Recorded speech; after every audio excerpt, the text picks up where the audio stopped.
Nangyayari talaga yung mga bagay na hindi natin inaasahan. Yun bang akala mong okay na, wala nang problema, pero pagising mo, ay, eto na naman tayo. Haharapin na naman ang panibagong buhay.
Hi mga kalab! Ayan, good evening! So ngayon po, sa mga nagtatanong kung bakit wala kaming masyadong upload, kasi nga mga kalab, nung na-retrieve po yung aming YouTube channel po, ay na-hack po kami. Siguro mga 3 beses po, may mga nagla-live po, di ba kung nakikita niyo po yan. So nakakatrauma siya mga kalab. Then nung mga time na yon, nung palagi na lang kami nahahack, parang nasabi ko, parang hindi na to okay. Parang medyo nakakatrauma na naaapektuhan na po yung sarili ko po. Kasi palagi nilang sumakit yung ulo ko. Tapos kahit ano nila yung naaano ko, kahit sa pagharap ng camera, kahit sa paghawak ng laptop, natatakot ako. Oh, ganun. Kasi may anxiety ako mga kalab. Yun po.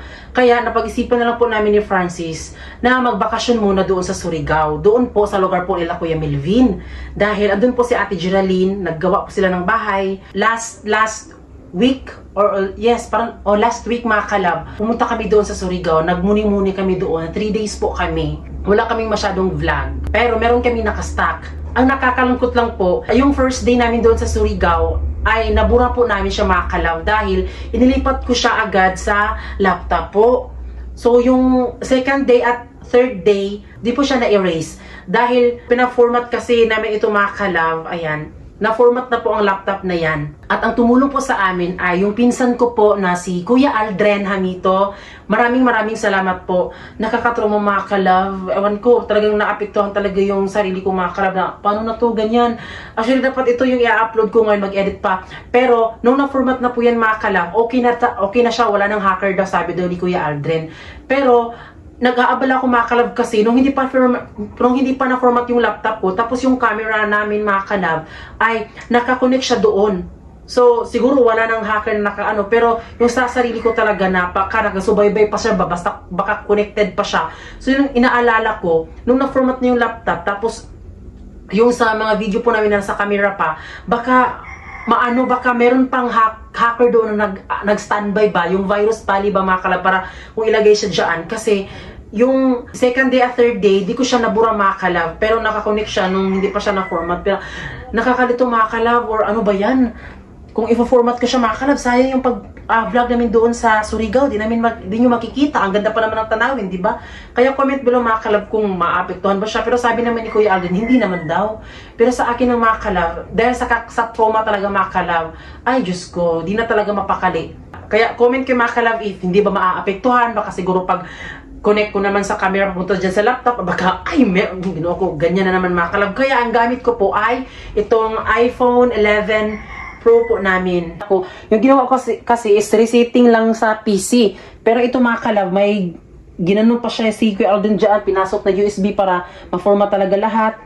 Tapos ayan, safe na yan. Naka-update na din. Pero yun nga lang mga kalab, takot talaga ako mga kalab. Uy, kasi ayan, meron pa mga video dito mga kalab. No? Ayan mga kalab po, ang gaganda ng tanawin doon sa Surigao po, doon sa lugar po nila Kuya Melvin. Lahat po yan mga kalab, second day at third day po. Naka-vlog kami yan mga kalab. Ginandahan ko talaga ang pagkuha ng video mga kalab. At ang alam nyo ba, talagang hinusayan ko talaga yung pagkuha namin doon mga kalab para sa inyo. Oh. Maganda yan. Lalong-lalo na nung naligo kami mga kalab no, doon sa Bakwag, Surigao del Norte. Ayan, vlog ko rin talaga siya na naligo kami. Yun nga lang, basta nakakaano talaga makalab. Uy, nakakatroma, yung mga kaganapan ba. Basta madami kaming ganap dyan. Yung mga social media account namin ay meron na po siyang mga verification number po. Tapos mga email, maabot ng 4, 3 yung recovery number. So talagang hanggang ngayon mga kalab, nakakatrauma pa din talaga.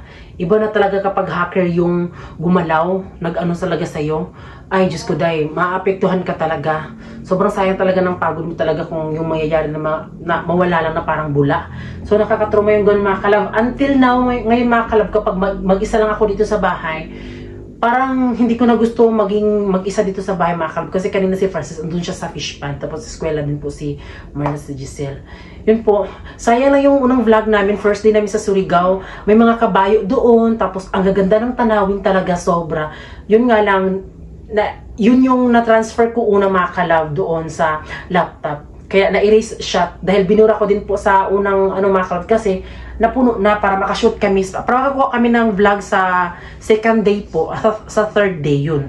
Sobrang sayang talaga mga kalab. Hindi ko aanuhin kung kailan ko siya maa-upload itong pagpunta namin sa Surigao. Sa ngayon lang mga kalab, kailangan ko munang maka-move on sa mga nangyari. Pero ngayon mga kalab, sa awa ng Diyos, nagawa din po na paraan po ni Sir Rodin Ico. Maraming salamat din po. At isa din po sa tumulong sa akin, si Jay Lawson, salamat po. At si Kuya Aldren Hamito. Ayan. Samahan niyo po kaming mag-igib po ng tubig. Yung iniinom po namin ay galing lang din po siya sa Bagdok mga kalab. Bagdok ba? Bino? Sa puso mga kalab. So samahan niyo po kami kung saan kami nag-iigib. Di po kami bumibili ng mga mineral water, ganon. Kasi may mga, basta ngayon mga kalab, samahan niyo na kami mag-iigib na. Let's go!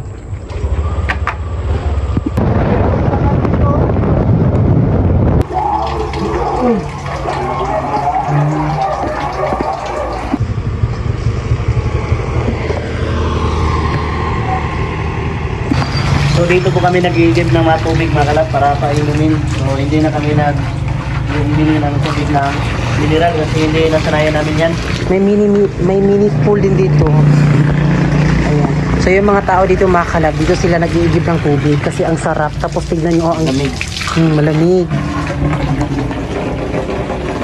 Bagdok niya siya gino. Oh, tignan nyo mga kalab ang tubig. Okay na niyo? Oh, tutugay na bitaw nino. Alam niyo ba mga kalab, yung mga ang lugar dito sa La Union, Cabadbaran City, madami yung ganito nila mga kalab. Masagana sila. Magkukuha ng tubig kapag maligo. Ay, Dito sila kukuha. Dili siya mga kalab ang pag, kunwari kung maliligo ka, maglalaba dito, tapos ito mag-iigib. No? Ayan.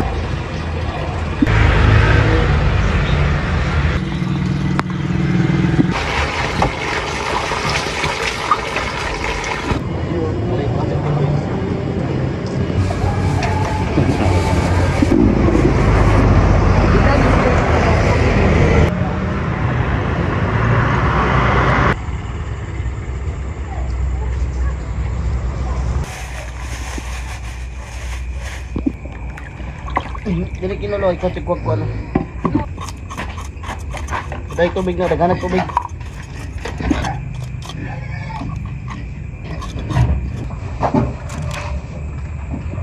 Ang ulam namin ngayon ay tilapia. Ayan, so tilapia mga kalab. Nakakamiss yung magkaroon ka ng fish pan tapos nagpapaano ka ng mga tilapia. Naalala talaga namin noon mga kalab na kapag gusto namin ng ulam, ay mamimingitong talaga kami doon sa fish pan. May ulam ka na. Kung napapansin nyo po, kapag sa gabi, medyo pangit po ang quality po ng iPhone. Luma na kasi yung iPhone na tumakalab pero mapapakinabangan pa siya. Dahil yung kanyang battery health po is 100%. Siguro 2 years na ito makakalab. Malapit siya mag 3 years. 100% pa rin talaga yung battery health niya makakalab. Kayo yung mas nakakaganda sa iPhone na ginagamit ko ngayon.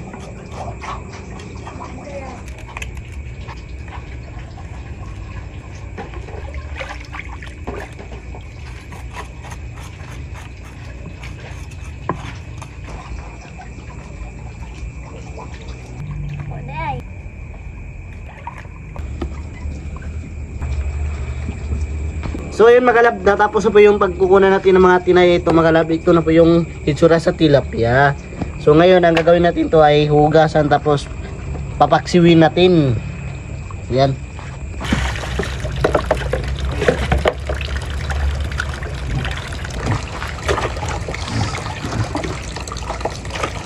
Lord, ako ano? Ikaw na sana, be? Ngayon ko sila. Lord, ako uy. Dapat gikuan din mo na dito sa kuan. Yeah. Kaso ng kuan, pantat dito as kuan. Ala, tingnan nyo mga kalab. Alam nyo ba, yan yung nilagay po ni Francis doon dito sa maliit mga kalab. Dito nilagay yan ni Francis dito mga kalab. Oh. Diyan, nakakakuha niya lang mga kalab. Tignan nyo. Uy. Ala. Ala ka, dakuha sa pantat. Ang gala na yan. Ano, namatay man, be. Lutuom ka po na. Uy. Hello. Lamin mo gani. Daku. Daku ang mga kalab, uy. Yes.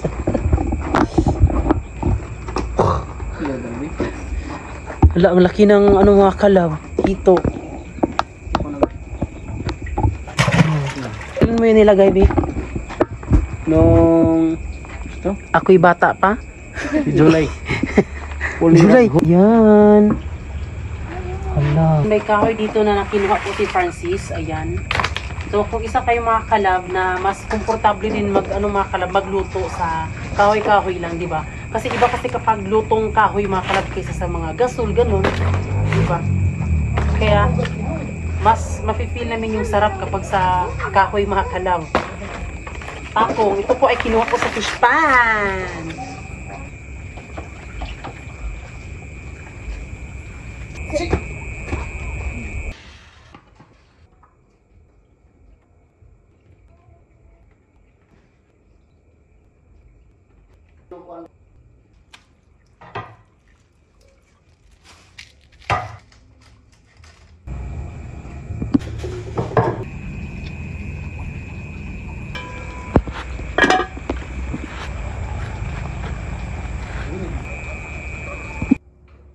Kainan na! Ayan, our ulam for tonight ay tilapia adobo. Ano? Adobo? Alam niyo mga kalab, uulamin na to namin bukas o may baon sila Giselle. Kaya ginanap po namin ito mga kalab kasi para syempre aabot pa siya ng ilang days, you know. Para matagal mapanis.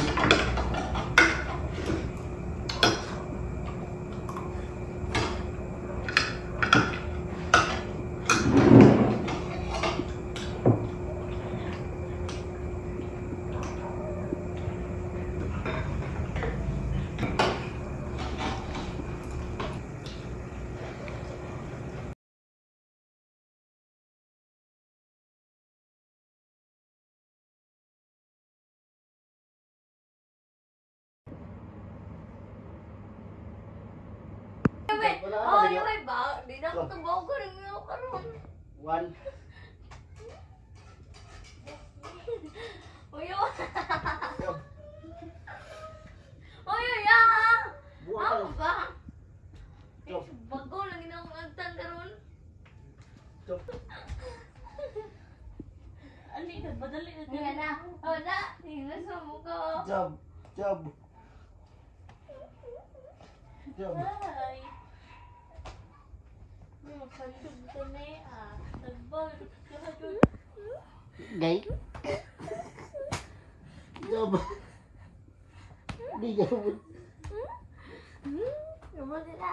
Sako, tapos ko yan siya. Lupa yung earth. Job. Sako, ano rin kuya? Lupa yung kasi. Ayan, hanggang dito muna yung vlog namin. Ito, pasensyaan nyo muna. Kailangan ko munang mag-isip-isip mga kalab kung ano ba talaga ang pwedeng gawin po sa camera namin na talagang wala talaga siyang maka-coronavirus. Kasi sayang din po mga kalab na i-format siya. Diba? Ang sayang ng paggala namin doon sa Surigao. Ayan, maraming salamat po sa lahat po ng nanood ng aming vlog. At sana po, huwag niyo po kaming iwan hanggang dulo. Ayan. So maraming salamat po sa lahat po ng nanood ng aming vlog. At syempre bago ko umalis, please don't forget to subscribe our YouTube channel. At kami ang Fan Love 10 na nasasabing dapat love lang. Bye!